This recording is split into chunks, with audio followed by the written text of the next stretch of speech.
pleased that you're here up in the attic here at the Caetani house. Actually, the Caetanis would never call it Caetani house. They'd call it Gaetani, like that, because they come from Gaeta in Italy. Actually, I better stop because I'm Christine Pilgrim. I'm not the Queen at all, and I live up here in the attic. And I started off as an actress, and then I became a comic, and then when I came to Canada, because I could get very little work as an actress or as a comic, I became an historian. I became very interested in all the history of BC, and I went to places like Barkerville and became the school mom there. And from that school mom there, I became the school mom in schools throughout British Columbia. I travel all over the place, going to different schools, and I turn schoolrooms into schoolhouses. So I put cloths all over the computers, and I put the desks in rows, and I stand up there as Mrs. McPherson, and I'm very, very strict, but I'm also very kind, and I teach the children all the reasons behind the rules. And they play at being the students from the 1870s, and I play at being the school mom. That Barkerville stint led to the grist mill in Keremeus, where I became Mrs. McPherson as well, but also various characters in the Little Apple House Theatre. And I created several one-woman shows, one about Catherine Schubert, our local pioneer, one about Julia Bullock Webster, who was an artist who came to live in Keremeus with her sons at the same age as I am now. Well, just a year older, but more or less the same age. And in those days, of course, that was considered really, really, really old. And I don't consider myself really, really old at all. In fact, I consider myself a bit of a child. I do all sorts of things because as an actor or an entertainer or an educator who goes around schools, you don't earn very much. And so I do whatever I can.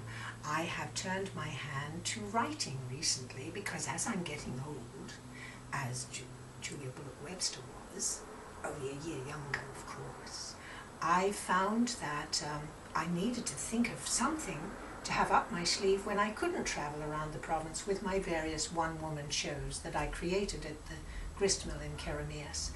And so I've come up with little writing projects. So I'm going to leave this chair that was actually built by Sveva Caetani. This was Sveva's work, and this book is all about Sveva, and I'm going to just wander through this attic, which was converted here, not by Sveva, but by friends of hers who had nowhere to stay, and she said, if you convert the attic, you can live in it. The attic has a feeling of Sveva's mother, Ophelia. And Ophelia Fabiani, not Caetani, Ophelia Fabiani and I have some sort of rapport. And I speak as often as I can in her defense, because there is a feeling in this town of Vernon that Ophelia Fabiani was wicked and cruel to her daughter Sveva. And I don't think she was. I think she was a tortured soul. And as I said, I started writing. I write for North of 50. These are my cover stories for this year, 2011. I've done one every month except for the month of July, and the current one in August should be out any moment. But I also I'm writing a children's book, or I've written a children's book which I'm putting together for my granddaughter and my best friend's granddaughter too. But I did an English class and I had to make a three-dimensional piece of work, literary work that was three-dimensional. Oh, get your head around that. Kevin McPherson Eckhart gave me this to do. And I looked around here and I had this old fan, this fan here, and I thought Ophelia Fabiani was often seen at the window, and often there is mention of Sveva at least fanning, always having a fan. And I imagined Ophelia standing at the window, fanning herself. And one of these exercises that this mad professor would give us was to use the same word again and again and again throughout a poem. And so, of course, I used the word fan. And I'm going to read my poem about fan, Ophelia's fan. It's called Fractured Fantasy by Christine Pilgrim. That's me. She stands, fanning herself at the window. It is freezing outside. Still she fans.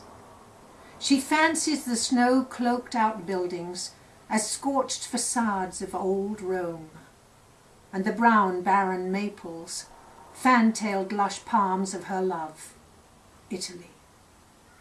In fantasy she has returned, 40 years since profanity cost her this wretched imprisonment so far from home. Then she had been fancy-free. They had fandango danced into dawn, he and she. When their infant was born, harsh reality warned no chance of divorce, no chance of a wedding. Infanticide, out of the question. No chance, unless they left Rome, of phantom royal respectability. He bought her a fantastic mansion, tried fanning her passion with trips and newfangled gifts from afar, but she fantasized only of Rome, of the fanfare of opera, the fans who applauded, the fantasia of life as it was. Mother, the infant, now woman, intrudes. Fantasy fractured, the fan falls to the floor. She moans faintly and moves from the window. I'm going to cry because Ophelia's agony of being transported from Rome and the high society there led her to imprison herself here because she didn't relate to anything or anyone here in Vernon in BC. And that was reflected by her daughter, and her daughter looked after her. And if she did any wrong, it was to try to protect her daughter from the fate that she suffered. And I'll say no more than that because this is supposed to be about me, not about Ophelia. But I got the history bug and I have it in a big way. And so I followed the Caetani family to Italy. I've been to Rome and I have seen the Palazzo Caetani. I've seen the Palazzo Colonna. I have been to the Nympha Gardens, not once, but twice. And I'm steeped in the history of this place. And it makes me want to do more and more here. Sometimes I do tours of the gardens and talk about the family.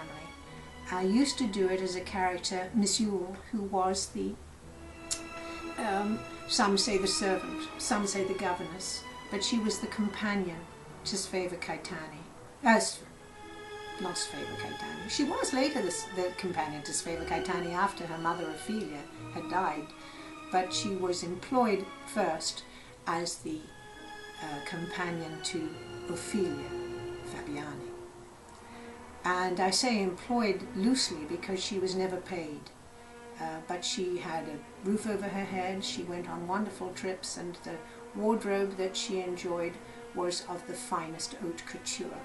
She writes that in a letter to one of her friends that can be found in the archives at the Vernon Museum.